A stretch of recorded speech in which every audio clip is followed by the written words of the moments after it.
So over the past couple of years, I have released 5 singles independently. And along the way, I have learned some lessons that the music industry doesn't always want to tell you. Lessons that could literally change how you approach your music career.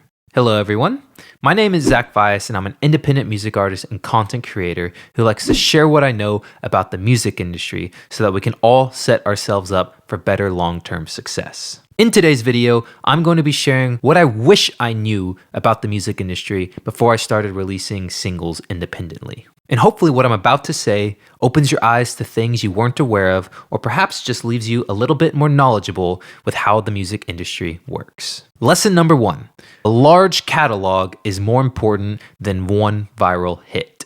I used to think that if I just had one song blow up, everything would fall into place. But the reality is, a large catalog is more important than having one song go viral. Think about it like this. If you have 20 songs out and one of those songs goes viral, people will find you because of that one viral song and then go listen to all of your other 20 songs or 19 songs. Therefore, you will have 20 songs in total working for you, earning streaming revenue and helping you build your audience. Now imagine if you only had 5 songs out and one of those songs goes viral. That means you only have 5 songs working for you and only 5 songs generating revenue. Now I'm willing to bet that the person who has 20 songs out will be making more money than the person who only has 5 songs out. And that's because it really is just a numbers game. The more songs you have working for you, the better. As an independent artist, this is incredibly important because it helps you to focus on the long-term play of building a catalog instead of just focusing and chasing that one viral moment, which alleviates the pressure of trying to make a hit every single release, and instead you're just focusing on putting good quality music out there for the world to enjoy. And the more songs you have out into the world, it's basically like, the more basketball shots you get to take at the hoop. The more shots you take, the chances of you having one go in is very likely. But if you only take 3 shots, you only have 3 chances of making it in the basket. And the same way with music. If you have only 3 to 5 songs out, the chances of you having a hit is very minimal. But if you have 100 songs go out, the chances of you having one hit goes up. Lesson number 2 is all about owning the majority of your songs. And trust me, this is huge. When you own and control all the masters and publishing of your music, every sync, every play, and every stream of your songs goes back straight to you. A lot of musicians think they need to create a merch store. We need to tour. We need to sell stuff in order to stay afloat as musicians. But the reality is, if you own the majority of your songs, there is a ton of money in them. Think about record labels for a moment. Do you see them touring like us musicians do? No, you don't. And that's because they focus on owning your master and publishing rights to your songs, because they know that that is where the money is. It's not in touring. It's not in selling merch. It's not in selling other stuff that people do. It really comes down to just owning your master and your publishing rights. And if you as an artist own your master and publishing rights, just think about the freedom that gives you to navigate your career. Artists like Russ, Nick D, and Connor Price are great examples of this. Just listen to what Russ has to say about the importance of owning your masters and publishing rights, specifically your masters.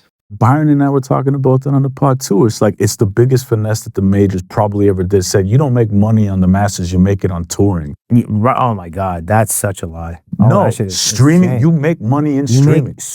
There is so much money in music if you own the master. Correct. So much money. Publishing, you really only see like crazy money off of publishing if some shit crushed at radio. Yeah. And pop radio specifically. Exactly. Or like a sync thing or whatever. But it's like, master, if you own the master, oh my God, bro. I'm caking off masters. Yeah. That like never even left my fan base. Right. They're just big songs in this little ecosystem. And I mean, it's nuts, dog. It's nuts how much money you can make off of masters. I always tell people, if you don't think there's money in music, realize that labels don't tour and they make billions of dollars. That's a fact. Feel free to watch the whole interview. I'll go ahead and link it down below. But yeah, very, very insightful with what Russ is saying. Lesson number 3 is make sure you don't sign too early. I've read so many stories of music artists over the years signing to record labels before they have any leverage. And when you do this, you most likely give away a non-favorable deal for you and a very favorable deal for the record label. And this could look like, them owning your masters. It could look like them owning the majority of the percentage on the master and publishing side, which wouldn't be great for you as an artist. It could also look like them making sure they maintain control over the master for like the next 15, 20 years. So you just want to be very careful and make sure you understand what you're signing before you sign with any record label. But going back to having leverage, if you are able to build up a solid audience and fan base off of your own music before you sign with any record label, and you're already doing well on your own, when a record label does approach you and asks you to sign with them, even if it's a big time record label, you then have leverage to be like, hey, I'm already doing well on my own, so I don't necessarily need you, but what can you offer me in exchange for signing a deal with you? What can you do for me? What can you bring to the table? A great example of this is the music artist Olivia Rodrigo. Before she broke into the music industry, she basically rose to fame through Disney Channel. And when she had that fame, she then launched her music career, and she had a huge fan base going to listen to her songs as an independent artist. And then she signed with the record label. And by the time the record label came and approached her, she had massive leverage to negotiate a deal where she made sure she owned the masters, which was a very smart play on her part. Just watch this short clip. Rodrigo since has sharpened the songwriting around that angst and proven herself a sharp businesswoman as well. When she signed her first record deal at just 17, she negotiated for ownership of the master recordings of her music. The label agreed, perhaps underestimating her potential. How did you have the instinct to do that? Because it has paid off in a way that other artists have struggled with. I think that I've been really lucky to be surrounded by people who really look after me, and I've just really always wanted to have total creative control over everything that I do. It's just so freeing to be able to say whatever you want, express how you feel however you want, and be in control of your life and career. That was a very smart play on her part, and I'm sure she has a lot more freedom than other music artists who didn't sign a favorable record deal. Lesson number 4 is to register everything. And this might sound a little boring, but it is probably one of the most important things you can do. I'm talking about registering your songs with organizations that can help you collect your music royalties. These are organizations such as Songtrust, Sound Exchange, ASCAP, BMI, and there's probably others out there that I'm not too aware of, but I know those are going to be like your 4 main ones, at least in the US, that you want to sign up for. And this is extremely important because each of these collect different types of royalties. Some of them collect just the master side, some of them collect just the publishing side, some of them collect only if it's been, streamed on the radio or streamed on like Sirius XM. Some of them only collect royalties that are internationally. So you just want to be aware of all of this and make sure to set yourself up properly so that you can properly get paid for your music. This is something that I didn't do right away. This was something that I chose to do a little bit later. Honestly, I don't think I've registered for everything until this year. And that's because I was just kind of unaware. But luckily for me, I didn't really have, a viral song yet. So now I'm properly set up to capitalize off of a viral moment, which is really, really important. So make sure to go check out these organizations. I'll be linking them down below in the description to make it easy for you guys to navigate to their website. Lesson number 5, you need to post content in order to promote your music. Making music nowadays is only half the battle. We no longer live in the SoundCloud era where, a musician could just post their song and the SoundCloud algorithm would take it and push it on the platform and people would discover it. Yeah, like most people don't even use SoundCloud anymore. Nowadays, we got Spotify, YouTube Music, Apple Music, and those platforms do not have the same algorithm that SoundCloud did. And so nowadays, how are musicians getting discovered? Usually through content. Short form content on TikTok, Instagram, and YouTube Shorts is probably one of the best ways you can promote your music and just promote yourself in general so that people can find you and discover your music. I've done this. I've made several short form videos on my TikTok, Instagram, and YouTube Shorts. on this very channel. And now I'm experimenting with long form content. Is long form content harder to make? Yes. But personally, I've been making long form videos much longer than I have short form videos. And, I personally do prefer them. I find them funner to make. I also find it a bit more challenging, which, to be honest, sometimes we do need that mental stimulation of a little bit of a challenge. Short form content gets a little bit boring for me. And then honestly, in my free time, I don't really watch much short form content. I'd much rather watch a long form YouTube video just because I feel like you get a lot more value out of it. You can learn more stuff through it. You connect with the person a lot better, and you just get more cinematic filmmaking content through it, in my opinion. But you, as an artist, can focus on short form content if you'd like. Just pick whatever works best for you, and you can still have success with it. But either way, post content. That is how your music will get discovered. Lesson number 6, consistency beats perfection. I used to get so caught up with making a song sound as perfect as it possibly could. But the reality is that just takes forever. As musicians, and believe me, I'm 100% guilty of this, I believe we have all developed an ear for perfection when listening to music. And this is partially a good thing because it allows us to basically really dissect a song, and that's what allows us to make good music. But the reality is the masses, which is like 95% of the population, do not have that ear for perfection when listening to music. What they really care about is how a song makes them feel, and as long as it doesn't have like any super wrong chords. Like that's what's important to them. And so what this means is now when I approach making a new song, I really just try to focus on making a song that is good enough for the masses instead of what's good enough for me or potentially my musician friends who all have this highly trained ear for perfection in music. And as a music producer, this has really sped up my workflow.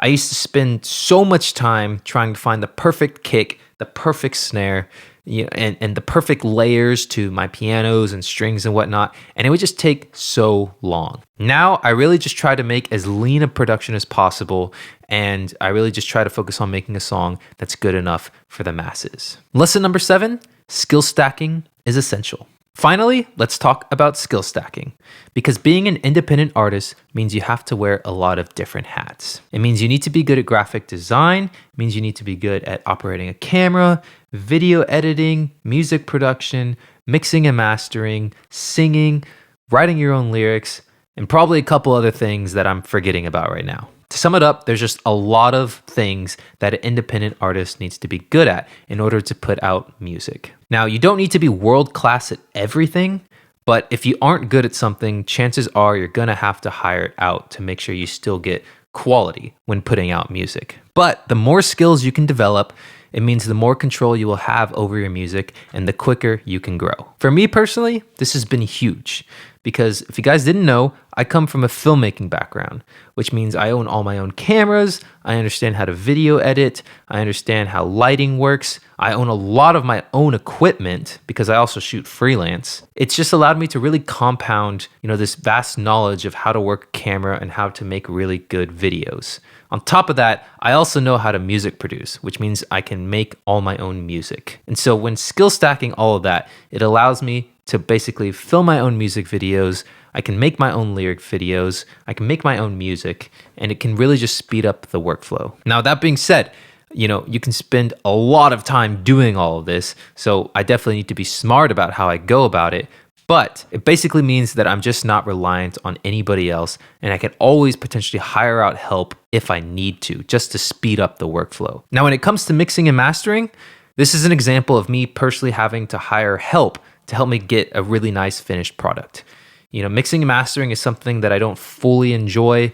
It's a skill that I just didn't really want to spend the time doing. I much rather produce music and write lyrics and write songs than the mixing and mastering part. So up until now, I've always hired out a mixing and mastering engineer for all my songs. And only now am I thinking about mixing and mastering the next song I put out. I'm definitely still thinking about it. I haven't fully decided. I'm probably going to give it a try. And if I absolutely hate it, I'm just going to, hire help out again. I mean, it's taken me a while to get to this point, years even, as I've been producing music for like 9 years now. So it's not something that I just dove into. So I've relied on help to help me get the finished product. And most music artists do this. So it's really just about identifying what you're strong in, what you're weak in, and potentially hiring help for the areas that you're weak. Something else I did early on when releasing a couple of my singles was I collaborated with music artists who really enjoyed writing lyrics, which means all I had to do was produce the music, and then they just wrote lyrics over that and then also sing over that. And that's something I did early on simply because, I didn't always like writing lyrics. I would have much rather just focused on creating the music, on the music production side than writing lyrics over it. But nowadays, I really do enjoy writing my own lyrics. So it's something I enjoy doing. And then I just either sing on it myself or even still hire a singer to sing on it for me, just because singing isn't something I always enjoy doing. So it's just another example for you guys to see how I go about it. One tip I will give you guys about hiring help out in certain areas is just make sure to try to own as much of your master and publishing as you can. Now, you won't always own 100% simply because, if you were to work with a music producer, chances are they're going to ask for some points on the master, but you could always negotiate with them and potentially either pay them more. I don't know. You're just going to have to negotiate with them to hopefully try to maximize your percentage points on your master. So to wrap things up, everything I've mentioned in this video will help you to navigate the music industry much smarter, especially as an independent artist. And it will help you to set yourself up better for long-term financial success. Don't forget to like and subscribe if this video helped you, and stay tuned for more content just like this. Thanks again for watching, guys. Y'all take it easy, and I'll see y'all in the next one.